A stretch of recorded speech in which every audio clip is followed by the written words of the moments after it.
Ahoj, čauky mňauky, tady opět LPS Lajky Fan. Takže vedle mě tady je... Gemišej. Ano, jako obvykle, takže... No, dneska vám ukážeme, jak se dělá takové nebo takové mýdlo. Takže dneska si vyrobíme ovečku a vlastně, no... Jsem u Gemišej doma, dobře? Všechno moje. No jo, všechno její, takže no momentálně vám teda ukážu, co budeme potřebovat. Kapesník a momentálně čistý, pokud máte doma kapesník čistý. Sklenici velkou či malou, podle potřeb. Nějaké barvy a vůně. A samozřejmě formičky. Momentálně pokud doma máte mikrovlnku, tak samozřejmě mikrovlnku, že? A špejly momentálně teda pokud máte čistou. Málem jsem zapomněla říct mýdlovou hmotu. Vybrali jsme teda vůni růži, tady tuhle, a barvu růžovou. Tady už máme hodně barev, takže růže a růžová, to se k tobě docela hodí. Přidávám slovo Gemišej. Ano. Tak, když děláme ovečku, tak to bude taková forma a otočíme to takhle, protože tudy se bude nalívat hmota.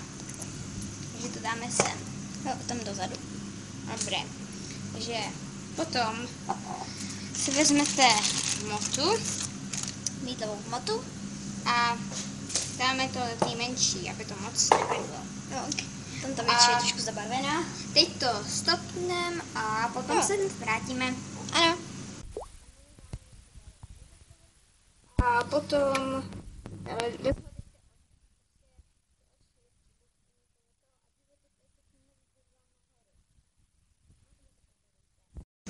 Takže momentálně to teda musíte točit teďka, abyste náhodou neudělali chybu a nezadrdlo vám to, takže to teďka to momentálně budu míchat já. Ježiši, já jsem tam nechala peče, papa nemůže.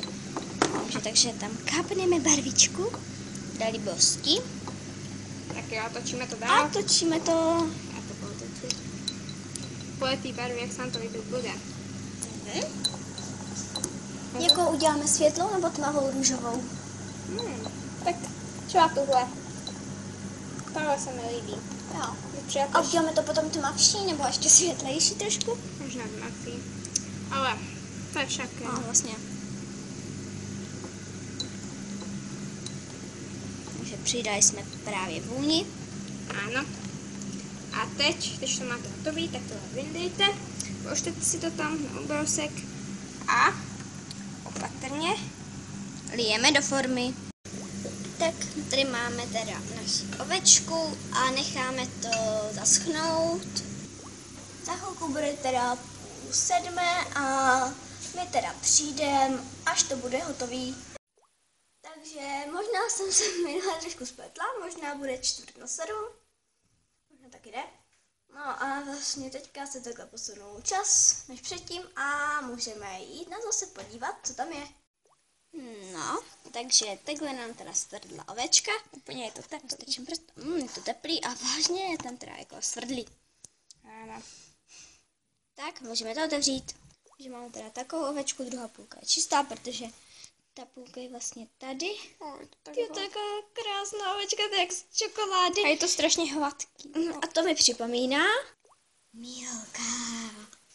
No, až na to, že Milka je iluminát, jak jsme se dozvěděli na YouTubeku, takže to je ale jedno. Tak a jdeme na to. Momentálně tady můžete slyšet zvuky, protože nám někdo leze po střeše. No, protože brácha lítal s dronem a on spal na střechu.